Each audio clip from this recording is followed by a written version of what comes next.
The mass murder of an innocent family forever shook this quiet town. How could a Sunday school teacher meticulously slaughter his whole family and then just disappear? After he killed them all and left, I was always so scared he was going to come back and get me. Isn't that crazy?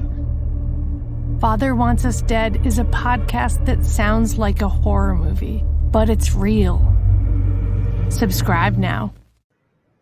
What's going on, everybody? Zack Rosenblatt back here with Darryl Slater for the latest episode of Talk is Cheap.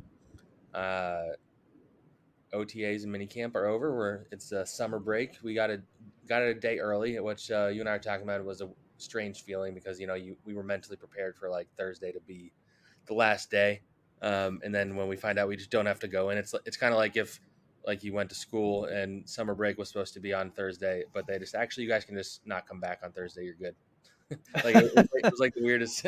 I don't know. I just like when they told us like the night before, they didn't want us to spoil it for the players. I think because they did like a barbecue instead of practice to end things. And it was just like I was just like mentally ready to go. All right, this is the last day. You say goodbye to everybody for the summer. You're right. Have a good summer in their yearbook, and then you go back home. Yeah, we didn't get that. Yeah, we didn't get to say any fond farewells to Brian Daboll.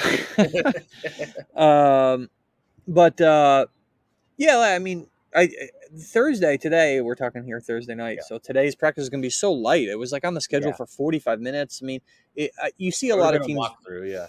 Yeah. You see a lot of teams do this here at the end of mini camp, or even the Jets did it today for their, well, I guess this is going to come out by the time everyone knows it, but they did the same thing for their last OTA. They have their mini camp next week, but teams have done this like in the past where they'll do like some kind of in lieu of the final practice team outing, bowling. I think the Jets have done bowling before, and I don't recall if Joe Judge never really had a normal off season in the spring, which is kind of crazy to think about now. Yeah. So they did that. They did the. I would like a full report on if there was a hot dog eating contest and who won. Who do you think would win that? I'm trying to think who would be good at that. I mean, the easy pick would be the biggest guys, right? Yeah, I would feel like Felicia. I feel like Evan Neal can probably throw them down pretty quick, but does he move his hands quick enough? Who knows? I mean, he has pretty quick hands. He's good at it. You also have to have like no sense of decorum to excel on a hot dog, like no shame. You know who I feel like could be a sneaky good one is Justin Ellis. I mean, the guy's nickname is Jelly. That just seems like a guy who would do well in eating contests. You have to embrace sloppiness and be willing to be aggressively, just a belligerent eater to be a good hot dog eater.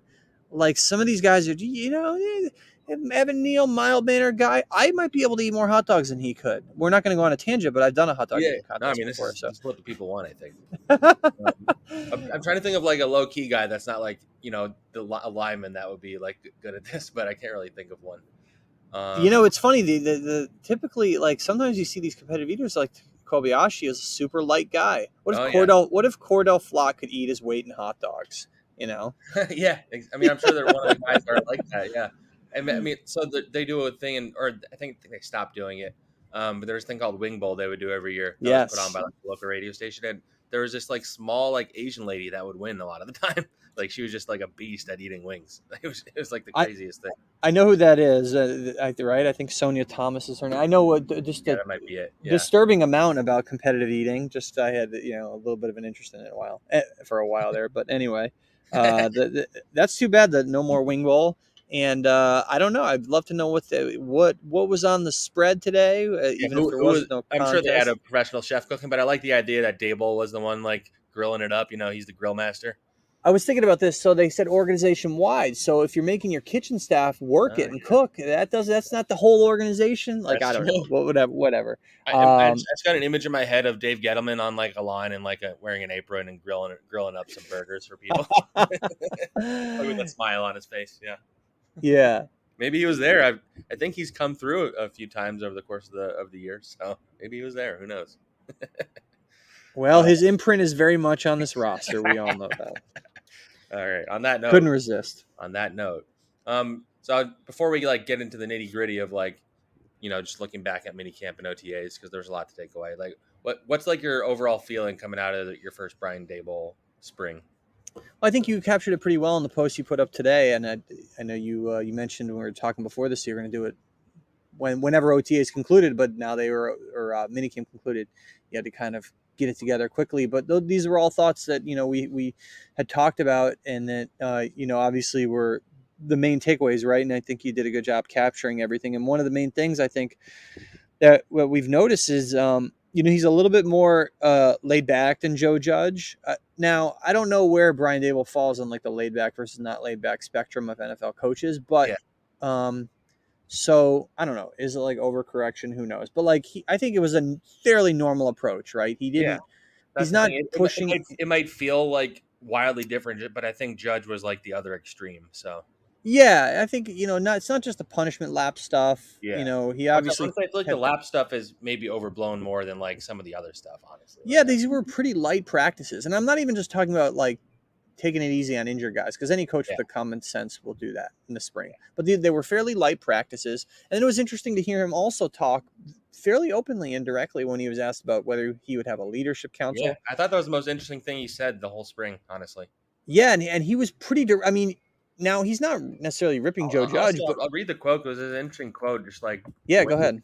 Let me pull it up right Oh, now. while you're doing that, I just the context of it, I didn't take it as him ripping Joe Judge. I thought he was pretty, but he was criticizing that approach. I don't know whether he knew that Joe did that with a leadership council, but he was. I mean, Joe Judge isn't the only. Like, I think the Eagles even did that with Doug Peterson. Like, that's Yeah, typical it's thing not some coaches do. novel approach, Like, but I don't think it's just a different approach, like we're saying. But so the quote he said, I think it's important to talk to your players. I think just because you have experience and you're a good player doesn't necessarily mean you're a leader. Everybody can be a leader in their own right, doing what you're supposed to do when you're supposed to do it. That's the first of being a leader. We have a lot of guys that I think fit that mold. How it pans out when we vote for captains, uh, which will be a vote for the players. It's their team. That'll be down the road, blah, blah, blah. But his whole point being like he wants the whole team to be involved in these decisions, not just like a group of 5 guys, which I think makes sense. yeah, he now I wasn't. I don't know. Who picked the leadership council last year? Was it Judge or was it Judge, I was? think Judge did. See that? So what that I can't is remember. I might be wrong, but I think he did. I think Joe Daboll's point is like we're going to have the players pick the captains, and those guys are going to be the de facto designated leaders. Of course, everyone will have the ability to lead and have a say.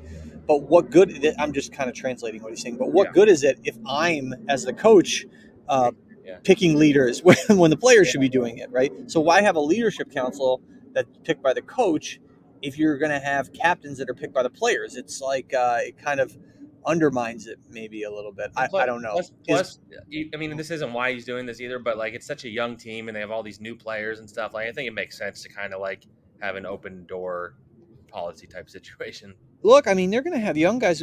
We kick this around. We can talk about throughout our next few podcasts or whatever. But like just touching on it real quick, the obvious, they're going to have a lot of young guys not only contribute but have big roles. Evan Neal, Kayvon Thibodeau, everyone knows these things.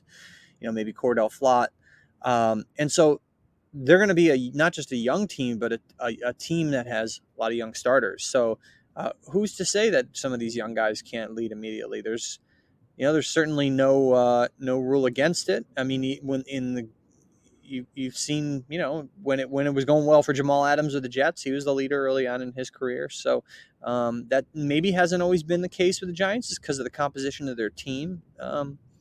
But I don't see any reason why a guy like Kayvon Thibodeau, who's very vocal, Yeah, couldn't be a leader. yeah, absolutely. All right. So what I wanted to do to kind of go through everything, I figured we could go like position by position, and we could, if we have any takeaways, like I'm sure some of them will be short. But I figured there's so much stuff to sort through. I figured we could go position by position if we have any like thoughts from what we saw throughout the spring or whatever. All right. Quarterback. I mean, it's hard. It was kind of hard to evaluate Daniel Jones because he didn't have any of his receivers. Although he might not have these guys all the time anyway. I didn't see anything particularly bad from him or particularly great. I think Tyrod Taylor did honestly impress me because I think he was playing with worse players, especially on the offensive line. Though it's not like the starters looked amazing. And he just like throws a good ball, and he makes like he can. You and I pointed out a couple times during one of the practices, he was like doing the Mahomes-esque like sidearm to fit it into a tight window. He throws a pretty good deep ball, and he can still move pretty quick. But I don't know. It's just like right away, it's obvious how much better he is than the backups they've had here for a long time. Yeah, and I think even independent of that, he is, he's a legit backup quarterback. I mean, even taking away comparisons to the previous guys, Colt McCoy and Mike Glennon. And yeah, he still has, for an older guy, like it's funny because he's pretty old at this point, and he's going to be, by the time the season starts, 33, because he turns 33 in August, early August. So, but he still moves pretty darn well, and he can not only move, but he can throw on the run. Now, he's never been the tallest guy, and certainly has shortcomings, but there's a reason why changing arm angles, being able to improvise. Like I think I mentioned this to you when we were watching practice. He has like a bit of a Sandlot quarterback feel to him. And I think I had mentioned this to you. My first job at a college, I was covering high schools down in his area of Virginia. And so I'm really old now, right? I covered a guy. But you've been able to track his journey from day one. Yeah. Yeah. I remember when he was in high school at in Hampton High School down in Virginia. And that was his MO. He was a 3-star or a 3-sport athlete. And he that was his thing, like playground style, Sandlot style, dual threat quarterback, all that stuff. So obviously he was a really highly recruited player and played really well in college, and wasn't just like a running quarterback. I mean, he threw for a ton of yards and all that stuff, and has made a lot of money and acquitted himself well as a quarterback in the NFL for a guy who, there was talk when he was coming out that he would maybe potentially have to change positions, play receiver. Obviously on a lesser level than what you heard about like Lamar Jackson, which was misguided. But he's acquitted himself well, and he's a guy who couldn't. They hope they don't have to play him, but if they do, I think that they will be okay. It won't be. I mean, they won't lose 6 in a row, maybe like they did last year. I would be shocked if that happened. Yeah. All right, running back. I mean, I feel like it's touching a lot of the same territory we've already touched with Saquon. Like they're clearly going to use him as a receiver. They've been moving him around a lot. This is as healthy as he's been probably since going into his first or second year. He said some interesting stuff about how he like admitted that he didn't really feel like he was playing with much confidence like the last 2 years, which I think you could see if you actually watch the game. But hearing him actually say it, I found interesting. But big year for him, obviously. But I mean, we don't need to talk about Saquon too much. The backups, I mean, Breida looks fast. The other guys didn't really stand out. That'll be more of that running backs is training camp fodder more than right now. I feel like it's not like they're running the ball very much right now. You can't really read a read on it because there's no pads. Yeah, there's no tackling. Yeah. So, but it is interesting how they're using Saquon, lining him out with receiver, stuff like that. So that'll be something that is interesting. Yeah, I mean, he's a guy who had that asset and that ability, and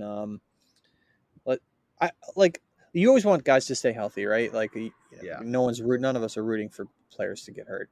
Obviously, with Saquon Barkley, you just hope, obviously you hope he stays healthy just from a human standpoint, right? But like, I really would just want to see, like, if he stays healthy, and like, obviously their line is not great still, but like, no matter how it turns out, like, I don't care how it turns out, just being an objective observer, I'm just fascinated to see, like, all right, let's see what happens when he stays healthy. Like, maybe it pans out that he just doesn't have it. Okay, well, then we have an answer. Like, the thing with him is, like, I just want, I want to see how, the answer plays out. Because now it's like, if he stays healthy, like, no, not that he's making excuses. When you say no more excuses, he's not making them. But, like, there's no more, like, asterisk attached to it. Like, let's see it. And let's see how he's deployed by a coach who, like, knows what the heck he's doing offensively, not Jason Garrett, right? So, I hope that happens, because then we'll be able to say, like, okay, you know what? Maybe the number 2 pick, while was ill-advised, wasn't so bad. Or, you know what? Maybe that was a colossal disaster of a decision. And the interesting thing about this, and this is something I'm sure we'll talk about all year, even if he has a great year, I still see this as probably his last year with the Giants. Yeah. You just can't give a running back a big second contract. I think Joe Shane knows that. Unless I don't know. I mean, yeah, even the franchise tag would probably be too much. I imagine that'll probably be around $10 million or something like that. And that's just too much for a running back right now. So I mean, he has a lot to gain for himself. I mean, if he plays well, the offense will be better. So that's going to be a storyline for sure. Receiver, pretty. I mean, it's kind of the same stuff we've always talked about, and we'll probably talk about for a long time. If those three guys don't stay healthy, they're in trouble. I think the more interesting thing beyond like the Kadarius Toney, Kenny Galladay, Shepard stuff is Darius Slayton. I think we've talked about this a little bit on here, but it's just like wild to me that those three guys have been out for all of the team drills, and Slayton has had fewer first team reps than CJ Board, than David Sills, and Richie James have all had more first team reps than him. And Wandale Robinson probably around the same. Travis Toivonen has had more reps than him. And when he's gotten the reps, he's like had a lot of drops too. It's just been like a tough spring for him. I mean, he could bounce back in training camp, but like the odds are going up that he's going to be a cut down guy in September. Yeah, it hasn't been good for him just in terms of deployment and production. You would have thought coming into the spring, like, okay, this is his chance to shine, considering that, Sterling Shepard, obviously, we knew he was going to be out in the spring. But Kenny Galladay didn't practice much for an undisclosed, seemingly minor injury. Who knows? And so it's like, okay, there's opportunity for him to be the number one outside receiver with the starters in the spring. And it didn't materialize that way. So I look, I mean, like, I don't know what could they give for him in a trade? Is this going to be a repeat of the James Bradbury situation where Joe Shane just convinces himself? I think at this point, if they were going to trade him, it would probably be a BJ Hill type thing. Yeah. Like you trade, I mean, the crazy part about the BJ Hill thing in retrospect is that they gave a draft pick and BJ Hill, and BJ Hill wound up playing great. But yeah, like a player for player swap, like maybe they trade him for a corner, they could use another corner. I think Slayton will get another job, like whether he gets claimed on waivers or somebody picks him up after the fact. Like he's perfectly capable NFL wide receiver. I mean, all of the factors just point to him not being here in week one. Yeah. Whether the final year of his rookie contract, wasn't drafted by this GM, $2.5 million in cap savings potentially for a cut or a trade for a team that really needs the cap room. The performance hasn't been great here in the spring, and he really hasn't been blossomed into the type of player maybe they hoped he might be after that kind of surprising rookie year. And then they have bodies in the room when everyone's healthy, which is a big when or if. Yep. So there's 4 receivers locked in ahead of him. It just there's not really much working in his favor for being here week one.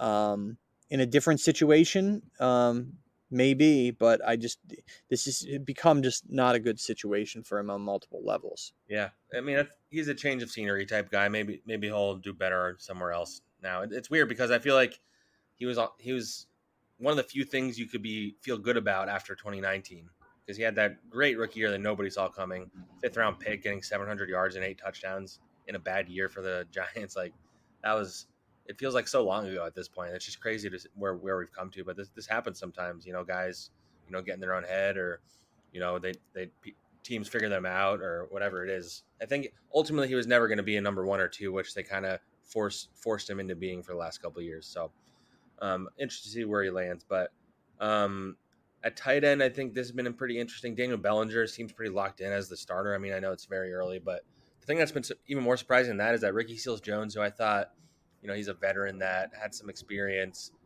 When they signed him, they didn't really have anybody on the roster at tight end. I almost am at the point where I don't know if he's going to make the team. Like I saw him running with the 3rd team the other day, and that undrafted rookie Austin Allen has gotten some first team reps. Like I mean, it's not like Ricky Seals-Jones is a guy anybody is scared about when they're preparing to face an offense that has him. But that surprised me a little bit. Yeah, I mean, he's a known name. Yeah. But here's where it's worth noting is because with the thing with cutting a guy is like, yeah, a team might want to do it, but can they do it? So there's like the two things, like, do they want to do it and can they do it? Right. So we don't know if they will want to do it, right? Because they could use some depth at tight end especially if they're going to start a rookie. Yeah. So the one side of it is he's got a very manageable cap number, $1 million. And that's really all his salary. Yeah. He did that like veteran salary benefit deal or whatever. If they cut him, I mean, it's only $352,000 in dead money and they save $695,000. So it's not expensive to keep him. It's also not hard to cut him. Yeah. So I feel like he's the kind of guy that when you get to roster cut downs, a guy makes the team initially, and then somebody gets cut that they're interested in and they claim him off waivers. Like you can find a guy that's Ricky Seals. If that happens, I'll get that. That would be. You've laid out a very specific situation that certainly could happen. Yeah. So let's keep that in our pocket and that give you give me credit there if that right, happens. or forget about it when I'm wrong. For guessing right, we'll forget about it in 2 days. But when they signed him, it's like, okay, yeah. I mean, yeah. I mean, this is why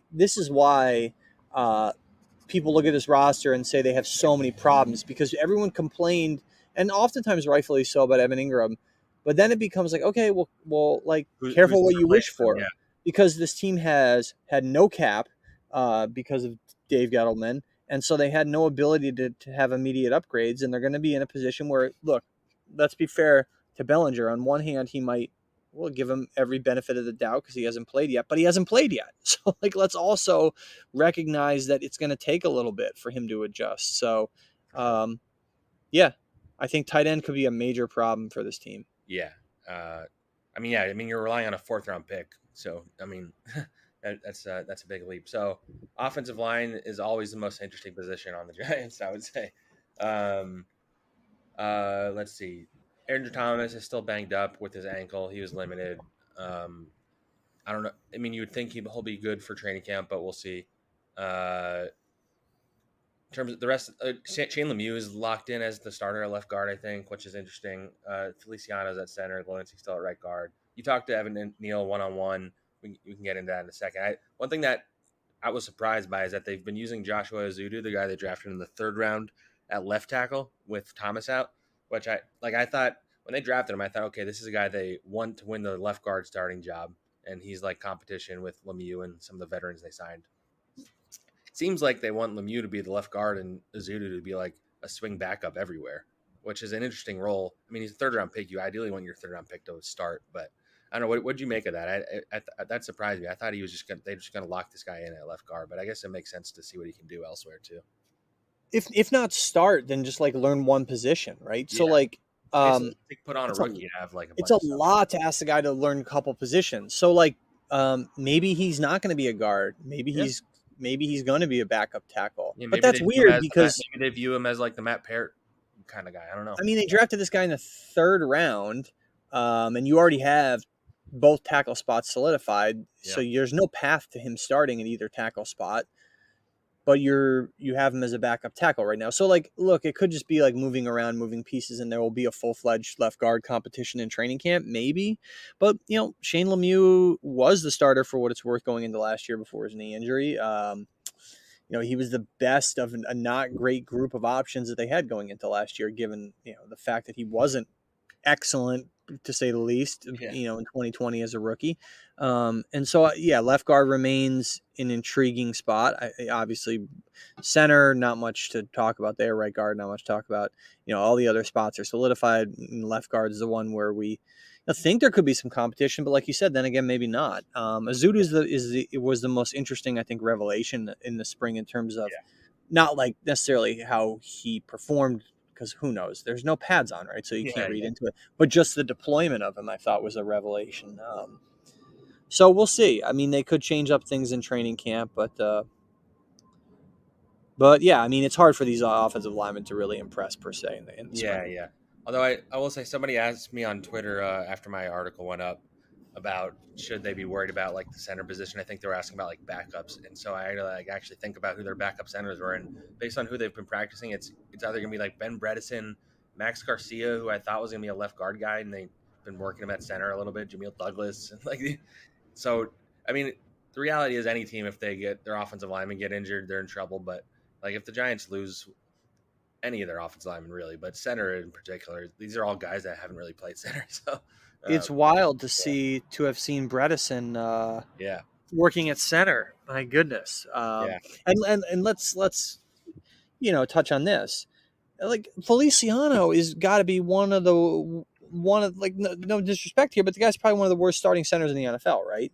Is that fair? Like, am I being right? I mean, given the performance and and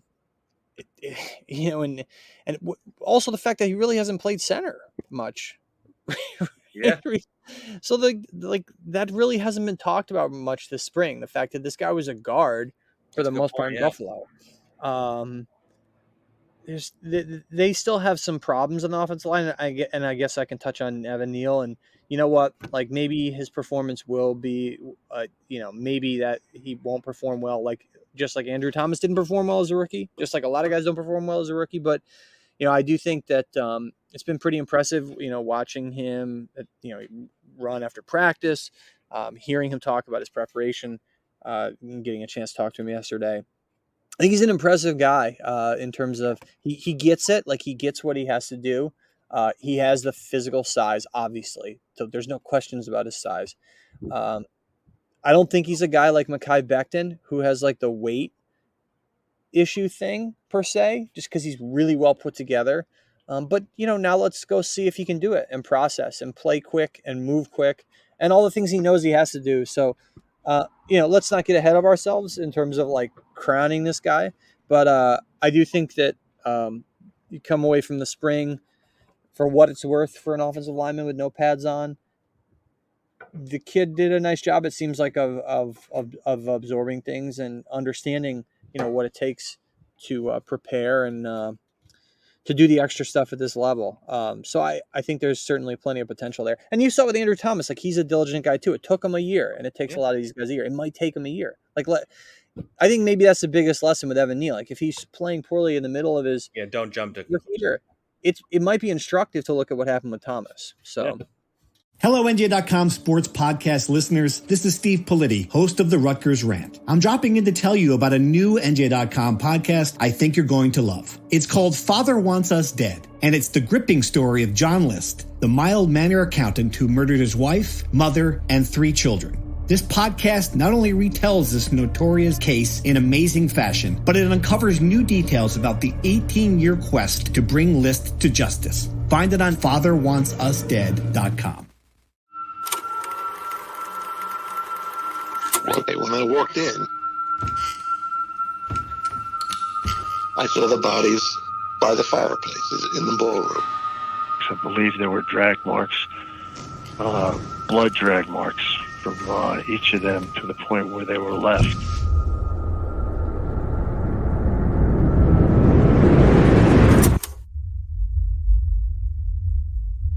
In December 1971, in a mansion on a hill in a wealthy New Jersey suburb where nothing bad is ever supposed to happen, police discovered 5 bodies. A mother and her 3 children lined up on sleeping bags in the mansion's ballroom. The grandmother in her apartment upstairs. The mass murder of an innocent family 50 years ago forever shook this quiet town. It also sparked one of the strangest and most frustrating manhunts our country has ever seen. One that would carry on nearly 2 decades. The man they were chasing after? The father, John Emil List. John List was a seemingly average accountant and Sunday school teacher. But he was also plotting a ruthless, unimaginable crime. He believed the only way to save his family from damnation was to slaughter them all. Oh my God. Every man I know would die for their kids. Wow. Now, his wife, she had a lot of issues, but still, care for her. Don't kill her. And for murdering your mother. How do you, oh my God. How do you do that?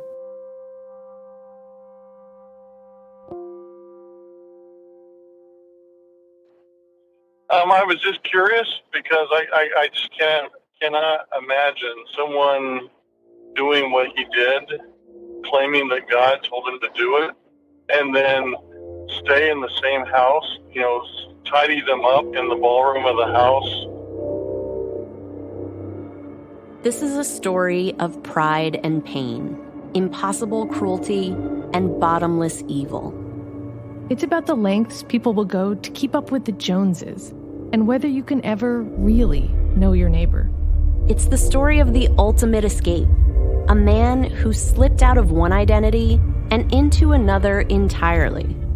And it's about a crime that, even a half century later, still haunts the nightmares of the people who lived through it.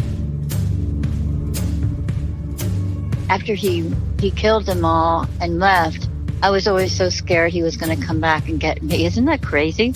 I always thought that. For NJ.com and the Star Ledger, I'm Jessica Remo. And I'm Rebecca Everett. This is Father Wants Us Dead, the story of the John List murders and the fight to capture one of the most notorious killers our country has ever seen. A man who meticulously planned and executed what he thought was the perfect crime. Until he finally met his match. Subscribe now wherever you get your podcasts.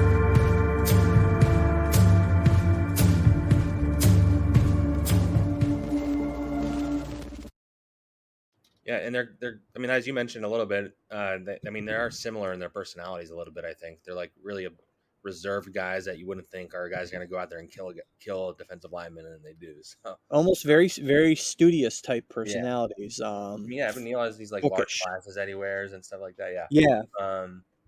Yeah. Okay, we can. So I think that's pretty much the offense. I think, if everybody's not healthy, Mike K would note that you didn't talk about fullback. Yeah, I mean, I think they've won on the roster. Jeremiah Hall didn't stand out.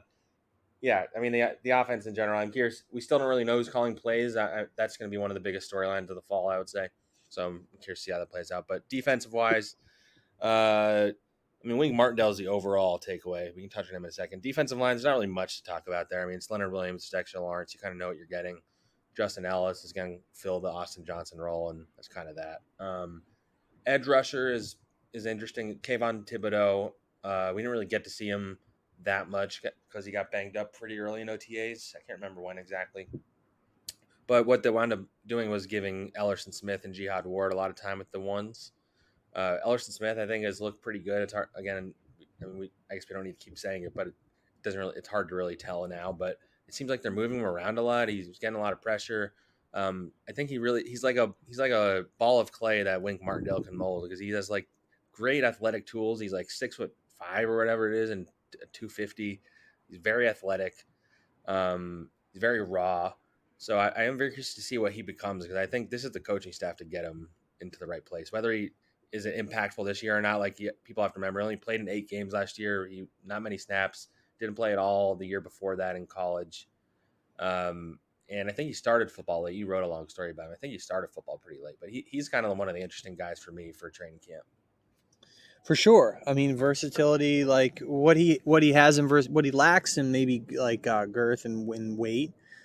He has in the ability to be long and versatile, and another pretty quiet kid. But you need a creative defensive coordinator to perhaps get the most out of him. I thought he did some good things in the spring, and I think we know. We were talking about this the other day at practice. Like you mentioned, the D line, it's almost not even worth talking about because we know how it's going to look essentially. Yeah. The 2 starting outside linebackers, okay, Thibodeau, Ojulari, but who's going to be the third guy? I think that'll be the interesting thing to see. Like, so who's going to be the third edge rusher? And we know O'Shane Zimenez has basically been placed out curbside at this point. Yeah, and so.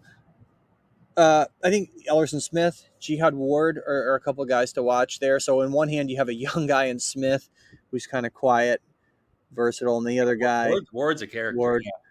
Total, absolute, whatever the opposite of the word wallflower would be, right? This guy's a character. Kind of like a gregarious, he's loud, yeah. Yeah. He's boisterous. He had some he was a great podium guy, which we obviously appreciate. But he was saying some stuff about how he's staying on Kayvon Thibodeau to stay in his playbook and stuff like that. I think it's good that they have an adult in the room, as the Giants have said for a long time about other areas of their organization. But they have an adult in the room, which I think is good, because that is a very young group of pass rushers. So.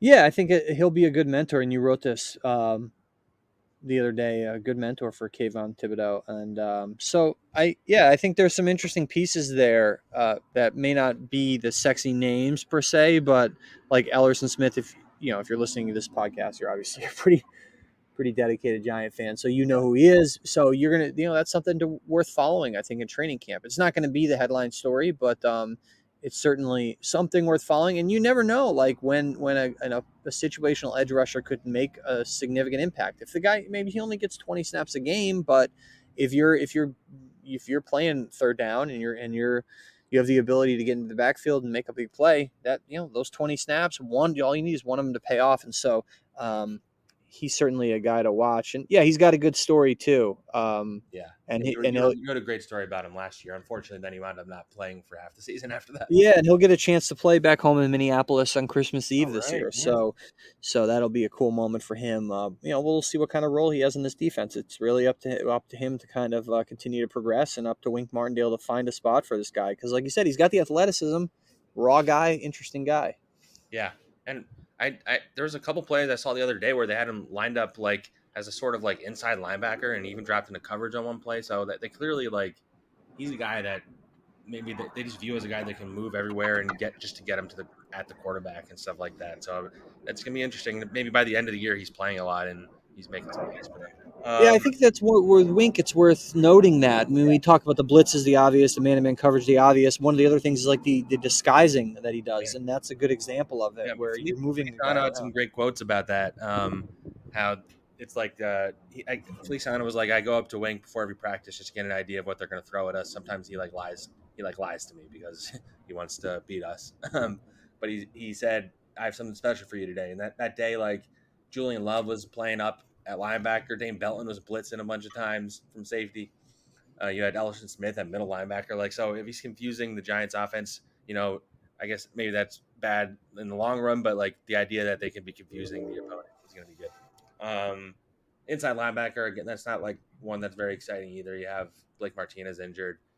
Tay Crowder's, he's kind of lingering there. I don't know if he'll start all year, if they even play two inside linebackers all that much.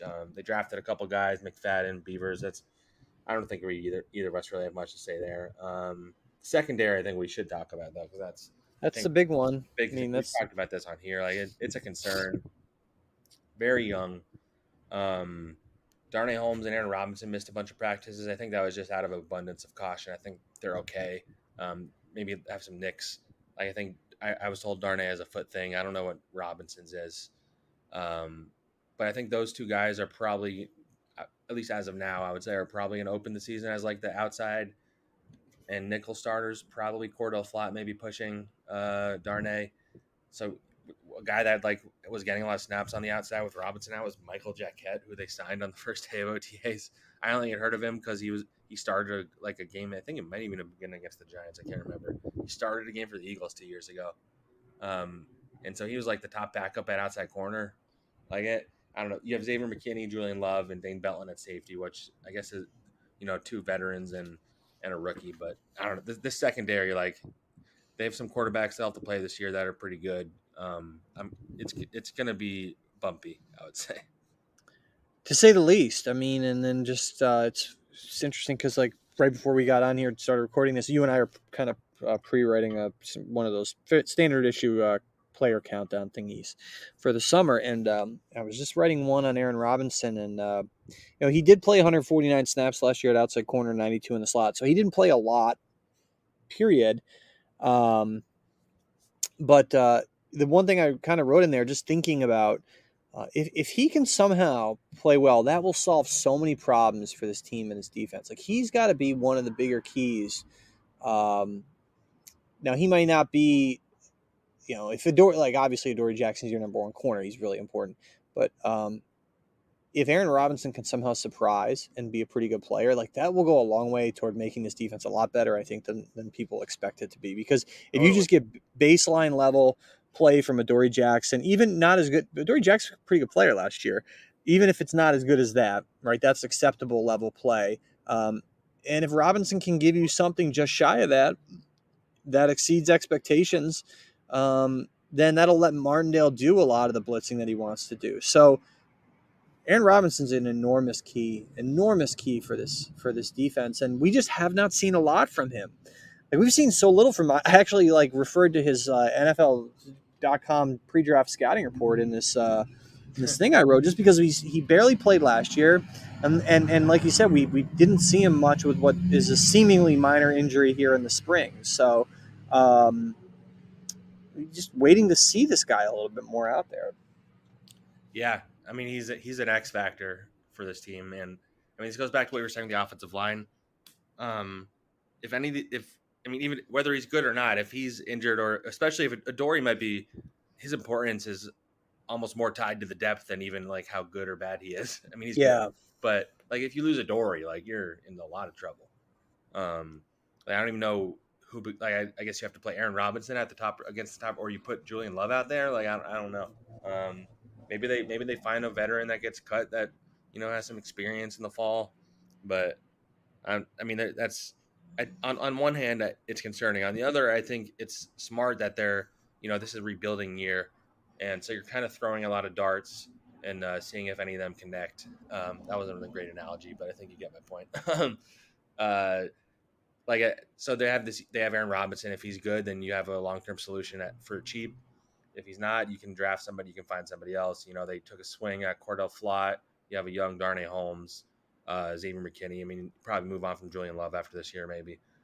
But so they have all these young guys that are going to get a lot of snaps, as opposed to last year where you had Logan Ryan, who was aging. You had James Bradbury, who was he's not old, but he is declining, I would say, athletically. So I don't know. At the very least, you have some young guys you can throw out there, and if they don't work, then you reboot next year. Yeah. And then just kind of you have to just suffer through some of the growing pains, or maybe not even the growing pains, just the pains of players not being that good. In the meantime, because look, I mean, like Julian Love, it's not really like growing pains. Like maybe the guy's just a backup level player. Julian Love, like coaches have been like allergic to making him a starter in his career so far. It's like when he was a rookie, they waited till the very end of the year to finally play him. They really didn't want to. It didn't seem like Judge's coaching staff really wanted to play him, but he's so versatile that they kept on having to because of all the injuries. And he's a perfectly fine player. He's a good like backup to have. I think he's a good personality. Yeah, and now they're going to start him, and we'll see if that.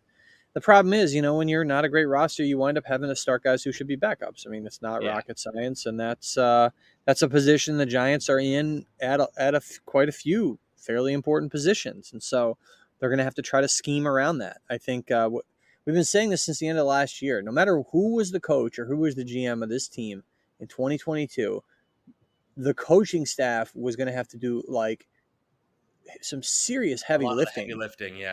To get the young guys to mold your returning players so decent amount of young guys in there, and then you're going to have to play a lot of young guys, so that's a heavy lift too from a coaching perspective. So I would say Daboll's gonna this is maybe a chance for him to really like prove what he's made of, honestly, as a coach. Like he's gonna have to earn his money this year. Him and I mean, if they I think if they wind up winning more games than expected, I think you obviously credit the players, but you almost have to credit certainly the coaching staff, considering where they came from, and these are largely the same group of guys. I mean, there's not a lot of change here on this roster. I was even talking. Anything I was on another podcast talking Giants earlier today, and I made the point that I think this might be one of the only times I can think of where a team might wind up having more rookies on the 53-man roster than guys they signed in free agency. Like they have 11 draft picks. You think that a few of the undrafted rookies will make it probably, and they really didn't sign that many guys. Like there's a lot of like under the radar guys. I guess like if you count like Davis Webb if he makes it, or Jamie Gillen or whatever. But I don't know. I feel it's going to be closer than it usually is. Yeah, no, I mean that's just the reality for this team. They're going to have to start and have significant contributions from a bunch of young guys, whether those are rookies or second-year players. I mean, Aaron Robinson might as well be a rookie. So, and he was drafted to play in the slot. And now he's being asked to play outside. And it's weird because I asked him, I said, when's the last time you played a lot of outside corner? And then I guess his answer was vague. It was like, like never. I don't know. I guess that's what I got from that. He's not a big talker. So, we said it time and again that this season is going to be a lot about figuring out what they have for the future, and that's what it is in rebuilding. And like you said, you throw what you have out there and see what sticks. Exactly. We don't need to dive into special teams They got Graham Gano back. They got Casey Kreider. Jamie Gillen will probably be fine as a punter. Curious to see what they do at returner. If Richie James makes it, he probably is the returner. You want ideally when they drafted Kadarius Toney, you thought he would be a punt returner, but maybe that'll be Wandale. I think we cover pretty much everything. Anything else you want to add before we get out? No, I mean, we're going to do another one of these episodes coming up here, so we're not going on summer break just yet. In fact, we're not going on summer break at all. We'll do some of these. You'll when I'm off, you'll have Steve Politti on, and there's always something going on with the Giants too. So we'll look ahead to training camp in the next episode, but we just want to review the spring. So for as light as it was, there was certainly plenty that happened, and so we have plenty. Well, you have that vacation to Cape Cod planned, right? We're gonna look out over and. I'm just kidding. Anyway, thank you guys for listening. We'll get you guys another pod next week. I mean, Darryl and I will both be going on vacation pretty soon, but we're still going to try to get you guys some episodes throughout the summer. Check out our work on NJ.com, and we'll talk to you guys soon.